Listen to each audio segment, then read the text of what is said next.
We're in the car. Let's see. Let's get a poll started. I hope everybody had a good day yesterday. We had some crazy stuff in the news. I just kind of want to touch on it a little bit. I don't want the whole thing to be about that. Um, you know, so let's see here. I don't know what kind of poll I want to do today. I don't really want to harp on not harp, but go on and on about what happened yesterday on New Year's in the news. Although I do want to touch on it a little bit and talk about it some. Um,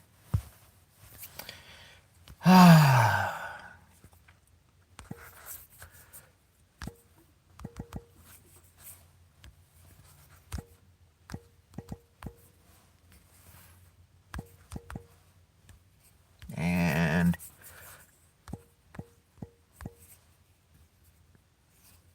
let's see here.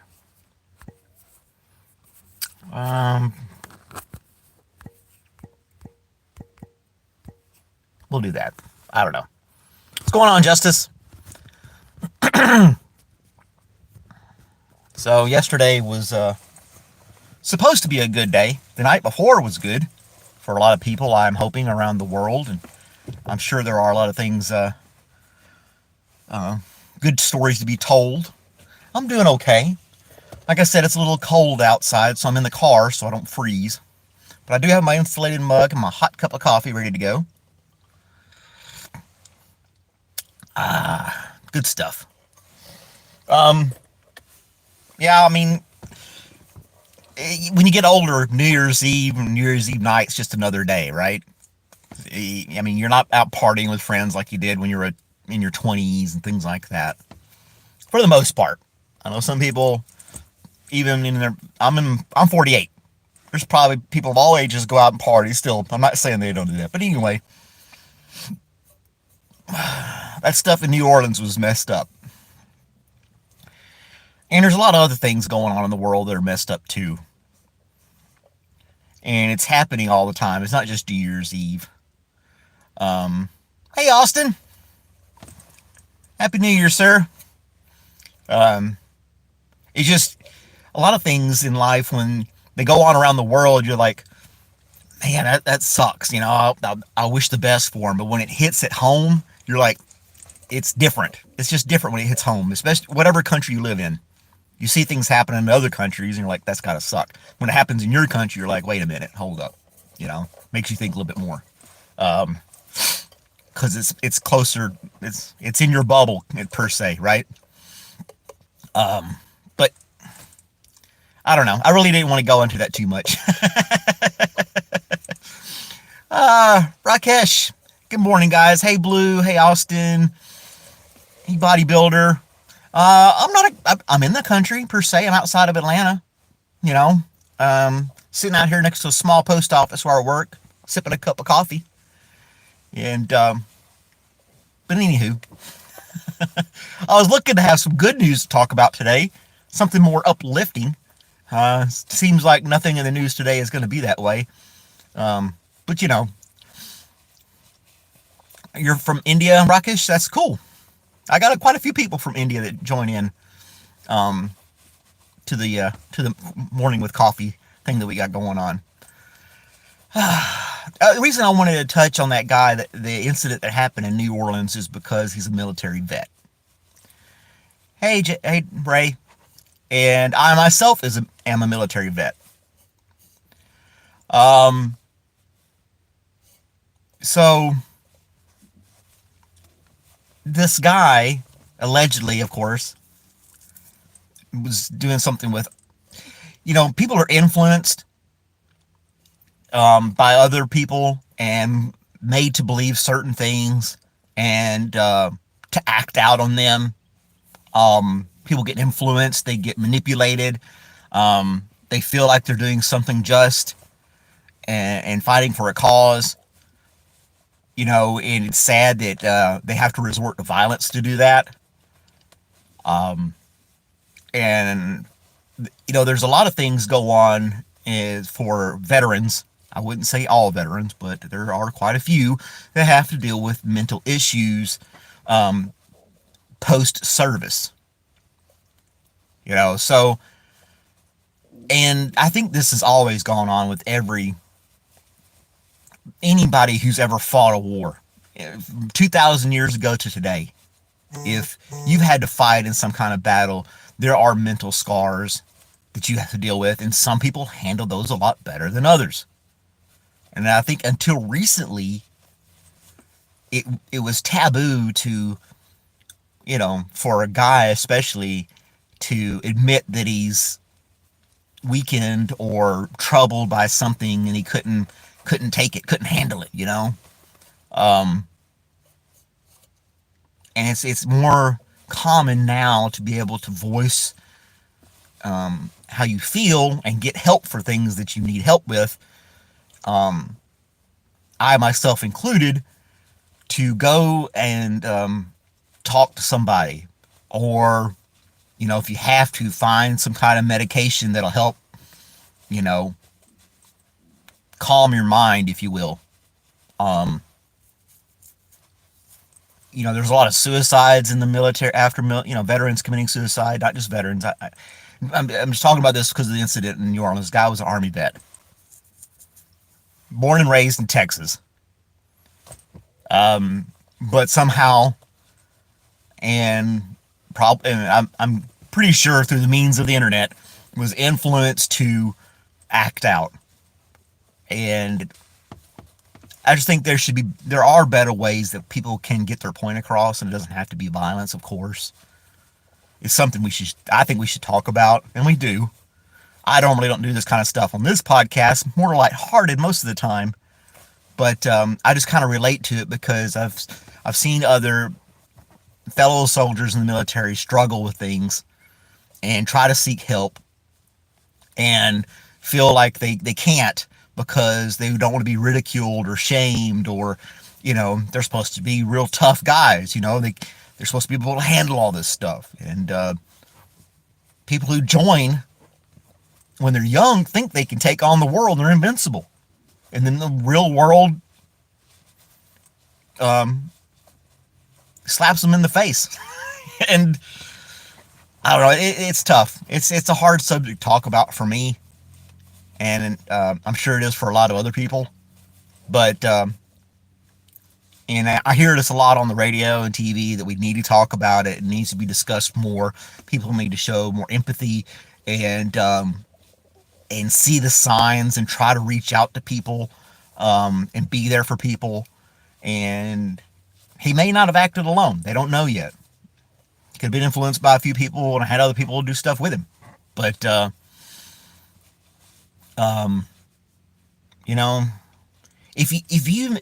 if you even suspect that a family member or a neighbor is going through something that seems a little off mentally, maybe one day they're happy, the next day they're sad, or they're mad and back and happy. It may be mood swings, but it could be something more underlying about it. They don't have to be a veteran for it to happen either. It could have been something traumatic that happened through their lives, or it could be something genetic passed down. But don't be afraid. I want to close this part on this story, is don't be afraid to approach those people. And you don't have to ask them, hey, are you okay? Can I do something for you? You could just come up to them and be nice to them. And you don't have to be over the top, but just take the effort to say, hey, how's it going today? Say something nice to them. And maybe they'll open up to you. It could take some time. If you see somebody, a relative or a neighbor, that you might suspect going through some hard times, financially, mentally, whatever the case may be. And like on this platform that I'm on now, I don't discriminate against religion, race, gender, none of that stuff. I think we should all be able to get along. I've said that many times over, and I believe it. There's no reason to act out and hate because of religion or color or anything like that. It's just, it's silly. We should be well beyond that, but we're not in a lot of cases. And it's a joint effort. We all have to do it, right?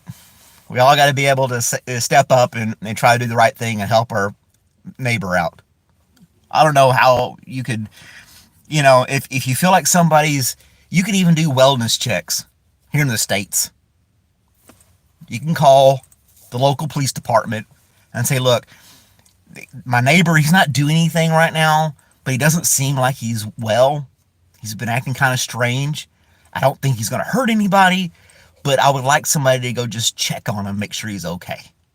It doesn't have to be a he. It could be a she. He or she. And it can be totally anonymous. And they can go knock on the door and just check on the guy or gal and see how they're doing. Ask them if they're okay, if they need any help with anything. Can they provide them help with stuff? I know here in the United States we have resources and means, but a lot of people are afraid or ashamed to use them when they shouldn't be.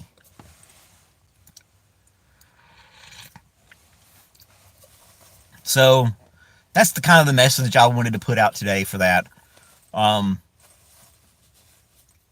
Not everybody wakes up with sunshines and butterflies and rainbows. And some people have been exposed to some horrific things in their lives in this world, and they can't deal with it, or they need help dealing with it. And I think it's up to you and me to recognize these things and go the extra mile to help them out. And it can be just something subtle. Who's to say someone who wants to do something violent, if the neighbor could give them some kind of hope that the world isn't a piece of garbage by always saying hi and checking, saying, "How you doing?" Or every once in a while, asking about their day, and just show that there is a glimmer of hope somewhere out there, that something nice is out there for other people to enjoy and be part of, if that makes sense. So, anyway, we can go on to the next subject, whatever it may be.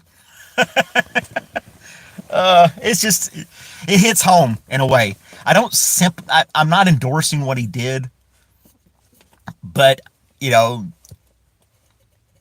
was definitely influenced, and to have that kind of hatred had to be fueled by something.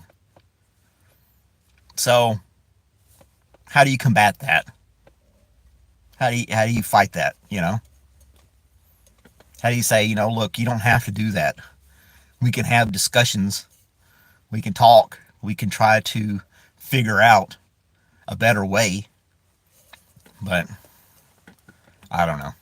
That's just something that was going through my mind this morning. Driving up here, listening to the news, trying to find, and then I'll search online for some good news. They figured out how to make they can make meat in a lab now, more successfully than they did before, so that we don't have to have as much cattle and stuff out in fields and whatnot.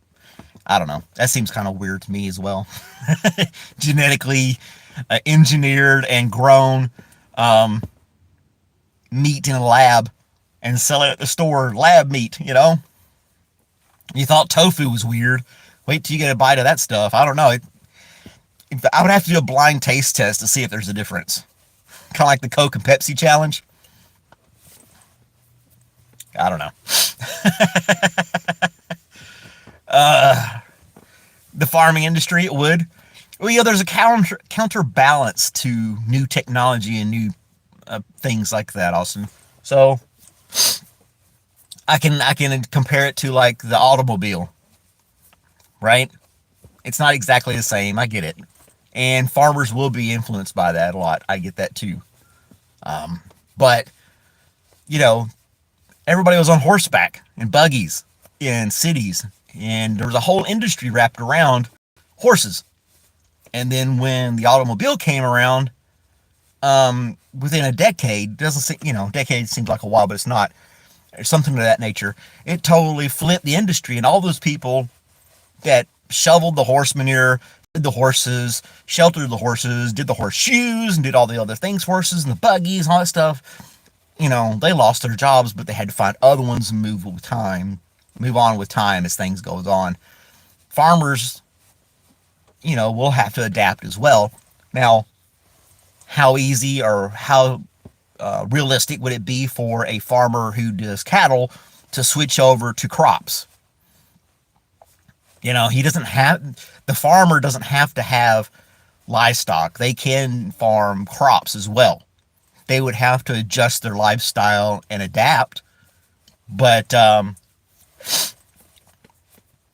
it's going to create jobs in other industries, and other industries will have to change and things modify and evolve.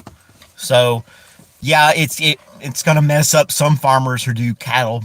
I think it's going to be a long way into the future before lab meat becomes mainstream, for everybody, and then, 20 years from now, you're like, you're eating actual cow? What the hell's wrong with you? Who's to say that's the way it's going to be? I don't know.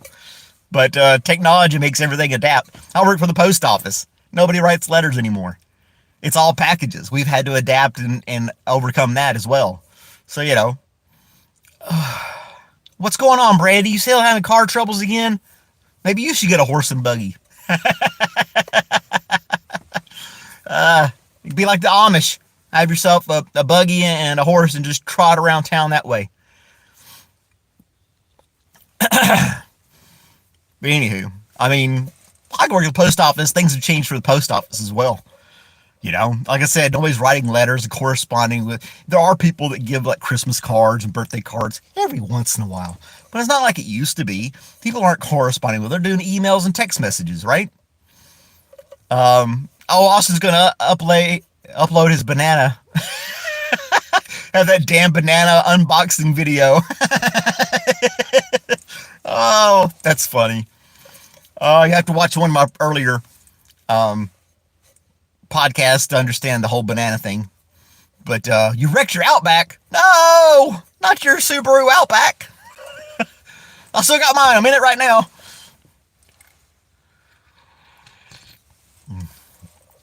But like I was saying, the post office has had to adapt and adjust too to packages. The vehicles that we have were not designed to carry hundreds of packages, and now we're having to switch gears, and the new vehicles they bring in are being designed in a way to handle more packages, because that's how the industry has evolved and changed. So, yeah. Ford's going to have the Model T again. Mine's a 22. Mine's a 22 Subaru Outback. It's a limited edition. It's got all the little bells and whistles in it that I like. It's a really great car. I love it's probably the best car I've ever owned. I've owned quite a few cars. A lot of them have been, tin cans. A lot of my vehicles have been used vehicles over the years. Almost all of them have been used vehicles over the years. Whatever I could get at a decent price. But this one I bought new, and I love it a lot. It drives really good. It's super comfortable. It's just a great running vehicle, very reliable. Are they going to bring back the Model T? Is it going to look like the Model T? And so much slush and mush on the road. Yeah, I don't have to worry about that here in the South. Not until next week, when this super Arctic blast is supposed to come through the United States and freeze everybody to death. It's the weather prediction. 10 days out. Get ready. Buy your toilet paper, because storms are coming. I remember when Ford redid the Thunderbird. Remember when they brought back the Thunderbird and they tried to do it kind of retro looking? And didn't do that great. It's supposed to look just like the Model T. That piece of junk. Oh man, that's horrible that you had that. It wasn't the piece of junk. Wasn't a Thunderbird. What was it? Oh, it wasn't an actual Thunderbird. Yeah. But I remember redoing it, and they only did it for a few years, and it just looked odd. It didn't look that stylish. It was definitely different looking.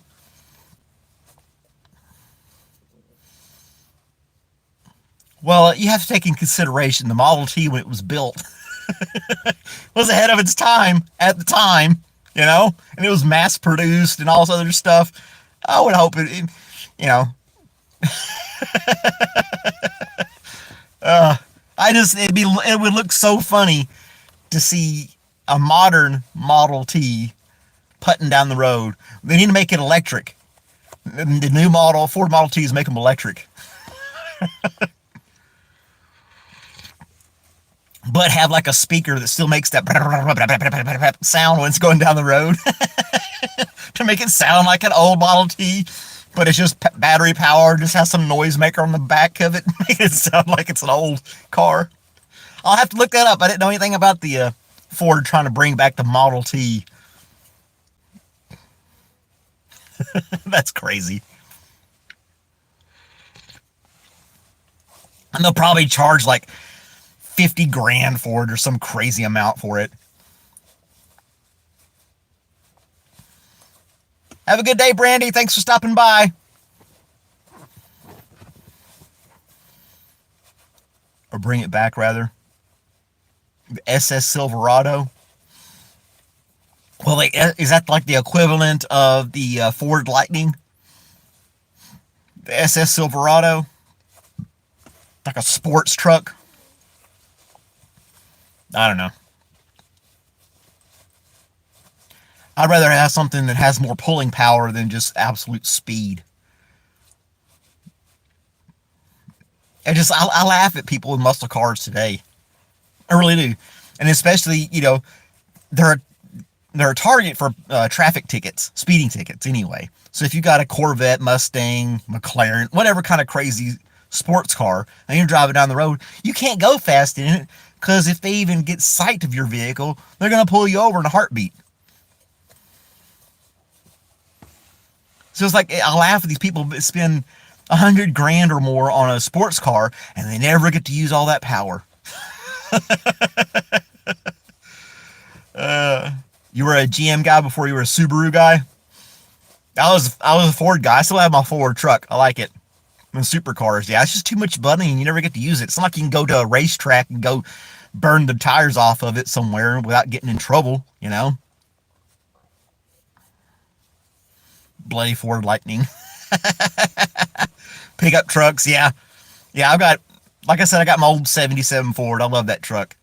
I'll keep it. I got rid of my little Ford Ranger. I sold it. I didn't need two trucks. A guy I did business with years ago bought it from me. Excuse me. But it was a good running little truck. I never had any problems out of it. I just chose the bigger truck out of the two, 321. My little Ranger had 330,000 miles on it. And it still ran great. It still does run great, I should say. And the guy's driving it right now.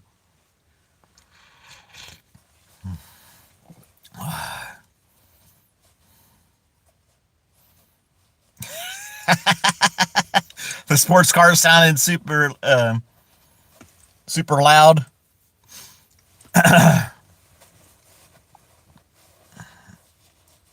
The Ranger and the Mazda, they're basically the same truck. Yeah, those Mazda pickup trucks. If you got a book, remember the Hayes books you'd buy, how to take your car and fix them on your own type thing. The Mazda and the Ford Ranger were basically the exact same truck, just different, slightly different body style. But the engine and everything else were exactly the same. Didn't have your license at the time. Well, mine was a little 5-speed, 4-cylinder 5-speed. And everything still works on it, so yeah. I think, didn't Ford buy Mazda for a little while? Own Mazda? I thought they bought Mazda out.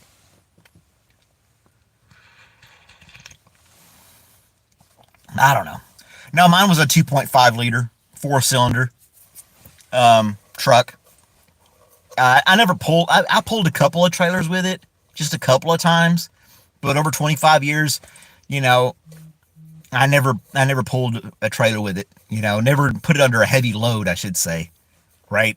I carried stuff in the back of it all the time, but I never weighed it down, really, and put a lot of stress on the engine and stuff.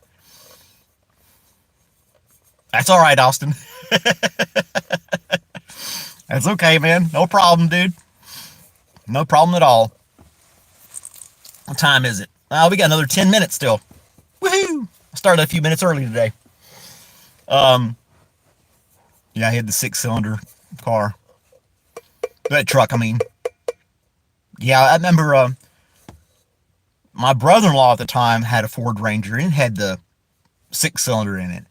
And my truck needed the clutch changed on it. And he worked at a mechanics, but he was a mechanic and that stuff. So we basically traded trucks for a weekend. Super nice guy.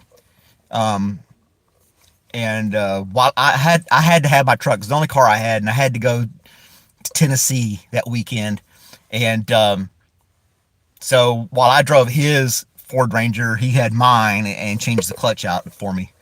Really nice gesture. It was really cool. He let me drive it. And I did see the power difference in the 6-cylinder versus the 4-cylinder truck. His was an automatic. But you know, it was a nice truck. I think he kept it for a while. He didn't keep his as long as I kept mine though. What's going on, Justice? Did I miss something? Did you look at the channel? Which channel am I looking at, Justice? I probably did not. Sorry. I got a lot of stuff going on, man. I don't know. You'll have to remind me, Justice. You told me look at something. Or look at your channel. Let me get this other phone real quick.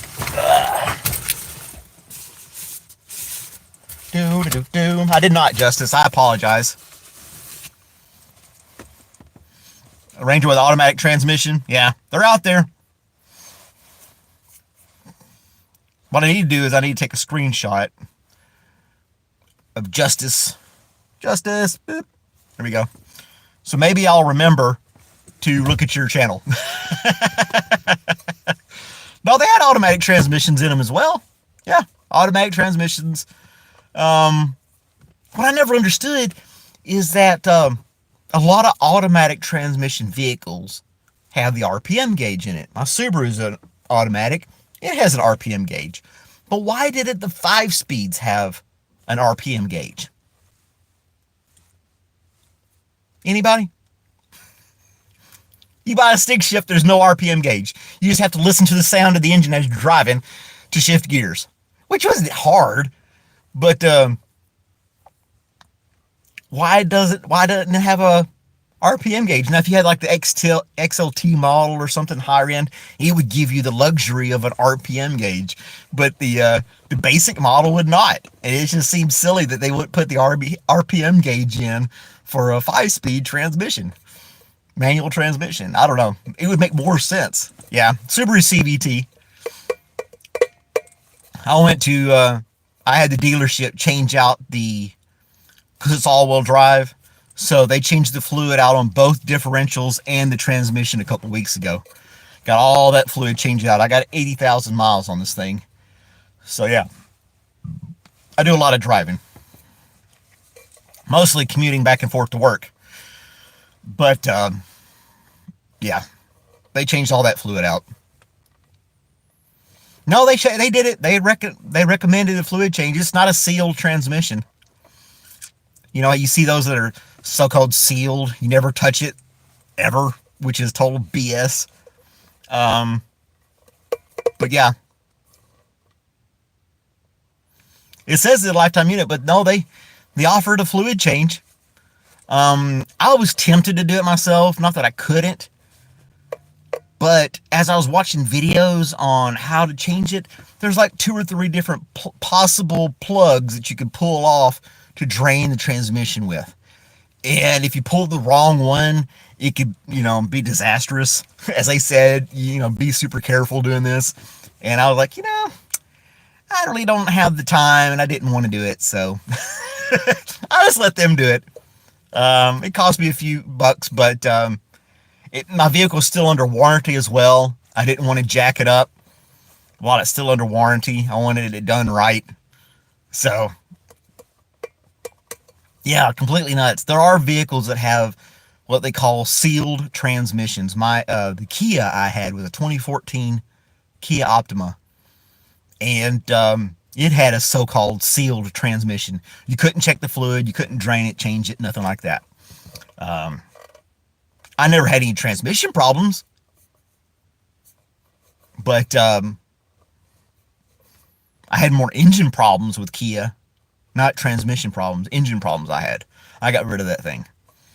I always kept the fluids and everything changed. I've done that with all my vehicles. Kept all the fluids up to date and oils, all that stuff done all the time. Kept them changed. It didn't matter with that Kia. It was just the engine wasn't meant to last. and they rebuilt it because it was still under warranty. I was with a rental car for like 3 months, and they put another engine in it, rebuilt it or whatever, gave it a lifetime warranty. But I was driving it, and I'm always paranoid, checking the oil, and it started looking a little milky, and I was like, nope, nope, got to get rid of it. I got rid of it. Um, that and that's the sign it was before. The engine oil, the dipstick, the oil looked a little milky. I knew it was leaking antifreeze into the oil. There was some kind of leak inside, and that's when I took it up to Subaru and I traded it in for this thing. That's when you were able to get good deals on vehicles. Late 21, I think it was November 21 when I bought this thing, and the car market was more for the buyer than the seller.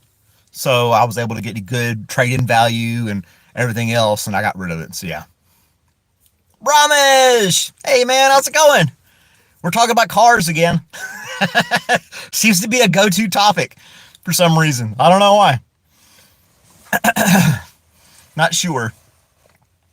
I may work on my, I got some stuff coming in where I can do my next Redneck Jew video. The Redneck Jew. I got another, I ordered something, a little prop that I can use and be able to do my next video on that. So yeah. Uh-oh. Ray Dashing Womble, he's got some good news for us. What you got there, Ray? All those old Jeep Cherokees were great vehicles. Man, people who deliver mail out in the country would love to have one of those Jeep Grand Cherokees. Those things were like tanks too. They just kept going and going. It's odd how car dealerships do that and businesses do that. They'll sell something that's so reliable and get everybody hooked on it, and then they'll, a few years later or the next generation or whatever, it ends up being complete garbage. Oh man. Kind of like the tools I was talking about. Craftsman was like something you could really rely on and outsold by Lowe's, and it just doesn't feel the same. I don't know. The Stanley mug. A lot of stuff that we buy that your parents grew up with. I mean, the lunch boxes, the Stanley lunch boxes with the thermos inside. You see on construction sites and stuff, so rugged. Your grandpa had one. He carried it his whole life. And now you buy one that's half plastic, breaks in cold weather, and it's just complete junk. Oh,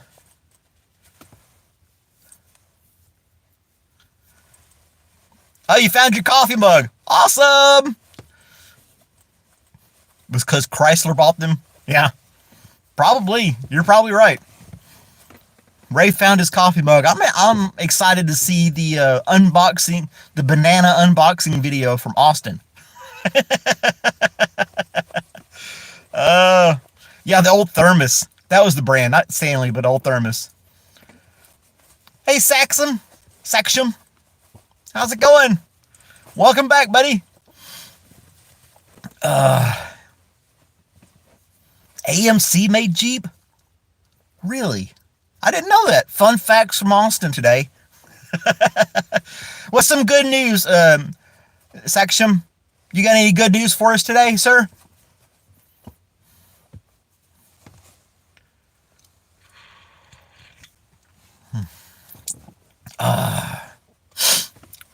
Chrysler. I'll never own a Dodge.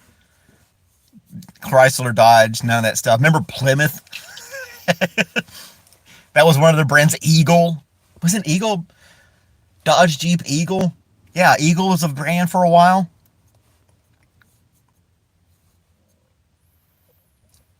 I thought AMC went bankrupt in the 70s. I didn't know they were going all the way into the late 80s. Fun facts from Austin today.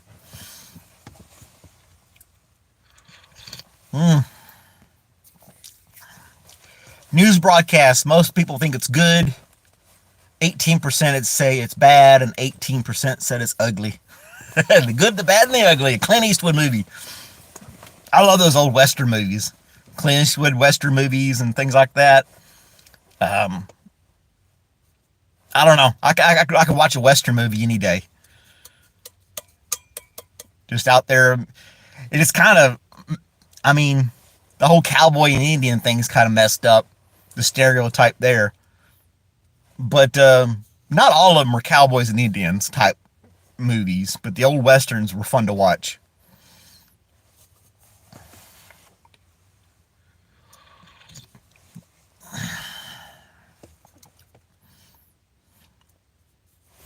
You're only 20 years old, Austin? I didn't know that.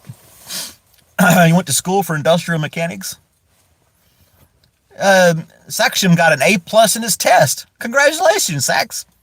That's great news, man. What are you going to school to be? Are you going to, what's your profession? What are you studying in?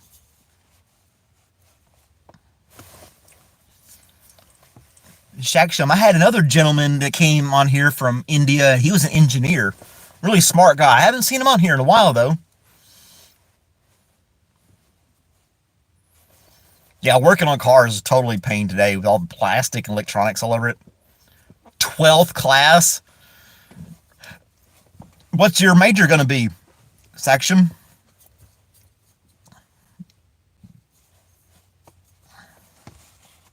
I never went to college. I just didn't feel like, I just didn't want to. Plain and simple. The boxer engine, the spark plugs. Yeah, I got to get that done too. I've looked at that to do it myself, and I can. But I don't know. It's going to be a pain in the butt, pain in the rear. You're probably going to be in business. Okay. Well, congratulations on your A plus, sir. That's great. Mine's a 2.5 liter boxer engine.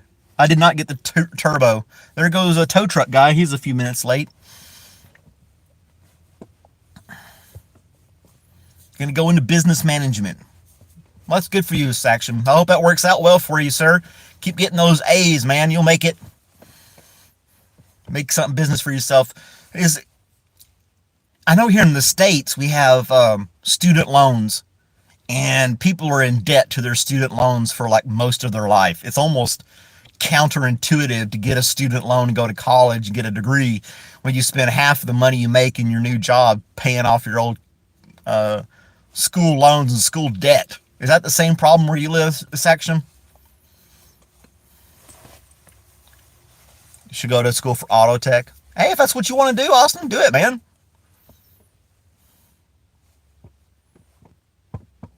You did vehicle engineering when I was you kicked out of school way back when. Are you going to UK for a college tour next week? But how does the funding for college work where you live, Saxon? Do you have to do like big college loans to pay for your college? Get big loans to pay for your college and stuff like we do here in the States?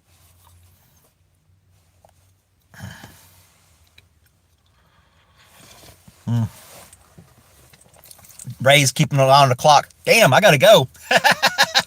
Thank you, Ray, for giving me a heads up on that. Yep, my time's up. I gotta go inside and open up the post office and get to work. I should have got off here about 3 minutes ago. I gotta go, guys. You guys have a great day. Thanks for hanging out with me. Like, subscribe, and share these videos. I'll see you guys tomorrow morning, hopefully on a better note. Thanks for watching. Bye, guys.